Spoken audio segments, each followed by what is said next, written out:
नमस्कार बंधुरा pen किलार RJ YouTube चैनले आमी आरजे। आजकेर भिडियोते आमरा जानबो रिफ्रेश टीयर आई ड्रप केन व्यवहार करा हय, डाक्तार बाबुरा केन प्रेसक्रिप्शन करे थाके, की कम्पोजिशन रयेछे, कत एमएल रयेछे। आसुन आजकेर भिडियोते आमरा सबटा जेने निই। এই রিফ্রেশ টিয়ার আই ড্রপটি ব্যবহার করা হয় চোখের শুষ্কতা অর্থাৎ ড্রাই ভাব এছাড়া ইরিটেশনের মতো সমস্যাগুলোকে ভালো করতে এই রিফ্রেশ টিয়ার আই ড্রপটি ব্যবহার করা হয়। এছাড়া আরও কিছু সমস্যাতে ব্যবহার করা হয় এই রিফ্রেশ টিয়ার্স আই ড্রপটি, যেমন দীর্ঘক্ষণ কম্পিউটার বা মোবাইলের স্ক্রিনের দিকে তাকিয়ে থাকার ফলে চোখ ঝাপসা হয়ে যাওয়া, এছাড়া ধুলোবালি ময়লা চোখে যাওয়ার ফলে চোখ লাল হয়ে যাওয়ার মতো সমস্যাগুলোতে ব্যবহার করা হয়ে থাকে এই রিফ্রেশ টিয়ার্স আই ড্রপটি।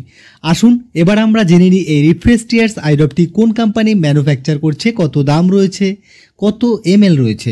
আসুন জেনে নেওয়া যাক। এই রিফ্রেশ টিয়ার্স আই ড্রপটির দাম রয়েছে 137 টাকা 64 পয়সা, যার মধ্যে রয়েছে 10 ml। আসুন আমরা জেনে নিই কোন কোম্পানি ম্যানুফ্যাকচার করছে এই রিফ্রেশ টিয়ার্স আই ড্রপটিকে। এই রিফ্রেশ টিয়ার্স আই ড্রপটিকে ম্যানুফ্যাকচার করছে পিরামল ফার্মাসিউটিক্যালস প্রাইভেট লিমিটেড। আসুন বন্ধুরা এবার জেনে নেওয়া যাক এই রিফ্রেশ টিয়ার্স আই ড্রপটির মধ্যে কি কম্পোজিশন রয়েছে। এই রিফ্রেশ টিয়ার্স আই ড্রপটির মধ্যে রয়েছে কার্বক্সিমিথাইল সেলুলোজ সোডিয়াম 5%।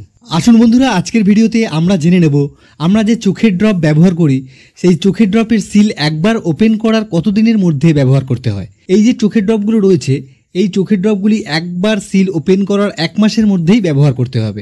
আজকের ভিডিওটা এখানেই শেষ করছি। আপনাদের যদি এই রিফ্রেশ টিয়ার্স আই ড্রপটির সম্বন্ধে আরও কিছু জানার থাকে তাহলে অবশ্যই আপনারা আমাদেরকে কমেন্ট করতে পারেন।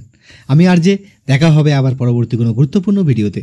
ততক্ষণের জন্য সবাই ভালো থাকবেন এবং যারা আমাদের চ্যানেলটি নতুন দেখছেন অবশ্যই চ্যানেলটিকে সাবস্ক্রাইব করে বেল আইকনটি প্রেস করে সর্বদা আমাদের পাশে থাকবেন। নমস্কার।